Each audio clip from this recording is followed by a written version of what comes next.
Ever wonder what really keeps your banking app from getting hacked? Or what stops your favorite game from crashing every 5 minutes? Well, it's not magic, it's a set of invisible rules. Today, we're pulling back the curtain on SDLC controls. These are the hidden building codes that literally keep our digital world from falling apart.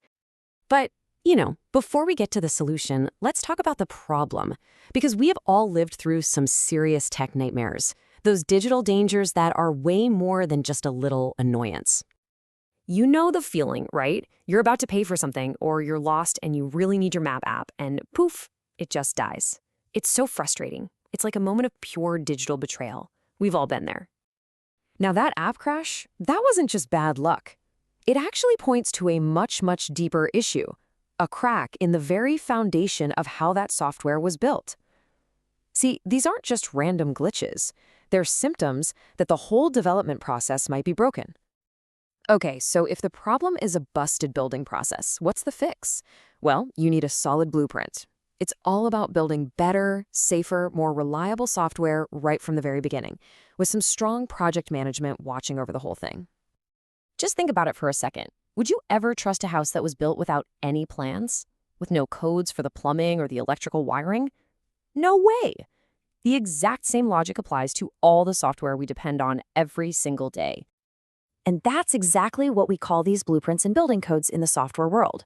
Systems Development Controls, or SDLC controls for short. They're the official rules, the checklists and procedures that guide the developers to make sure the final product isn't just working, but that it's also strong and secure. So what are these codes trying to do? Well, first up is accuracy, making sure a plus sign doesn't accidentally become a minus sign in a calculation.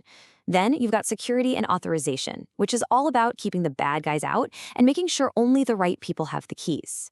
And finally, completeness and efficiency, to make sure the software does everything it's supposed to without being a resource hog. So, okay, how does all this actually work in practice? Let's take a look at the different kinds of controls. Think of them as the digital guardrails that keep the whole construction project on the right track. If we're building our software house, the very first thing you have to do is check the quality of your materials. And in the digital world, our most important material is data. This brings us to input controls. These are the rules that check data the moment it tries to enter the system.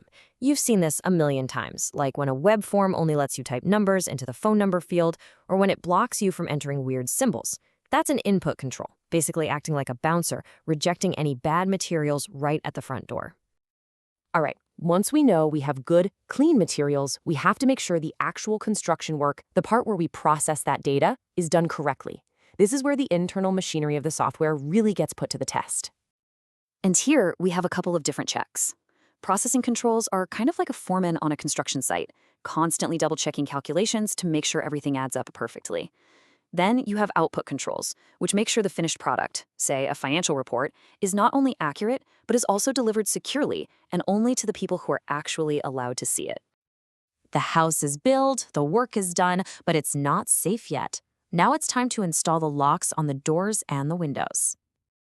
And this, of course, brings us to security controls. These are probably the ones you're most familiar with. We're talking passwords, two-factor authentication, encryption, all that good stuff. And to back it all up, you have audit trails, which are like a digital security logbook, keeping a record of who did what and when they did it. It's an absolutely crucial record of all system activity. Okay, but what about after the house is built? Life goes on, right? You might want to add a new room or upgrade the kitchen. In software, this happens constantly with updates and new features, and you can't just start knocking down walls whenever you feel like it. This is where change controls become so important. It is a super structured process. First, a change is officially requested. Then it has to be reviewed and approved. After that, it's tracked while it's being built, and finally, it's deployed safely into the live system. This process is what prevents a simple little update from accidentally breaking everything. And every single step gets logged through documentation controls, creating a permanent paper trail of what changed, why it changed, and who changed it. See? It's organized renovation, not digital chaos. So we've dug into the what and the how. But let's zoom out for a minute and talk about the why. Why go through all this trouble? Why do these rules matter so much in the grand scheme of things? Well, the benefits are just massive. We're talking about drastically reducing expensive errors and shutting down opportunities for fraud.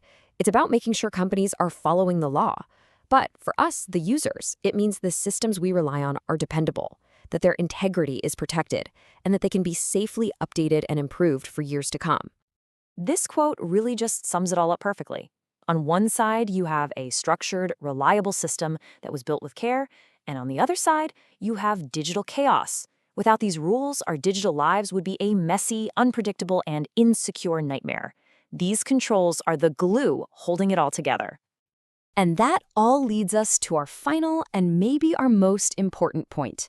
When you boil it all down, this is really about one thing: building a foundation of trust.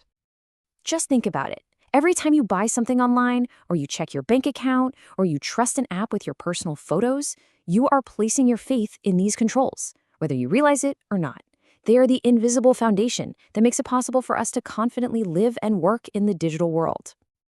And here it is, the complete blueprint laid out. You've got your input, processing, and output controls managing the data flow. You have your security controls and audit trails protecting it. You've got your change and documentation controls to manage updates, and overarching all of it, project management to steer the ship.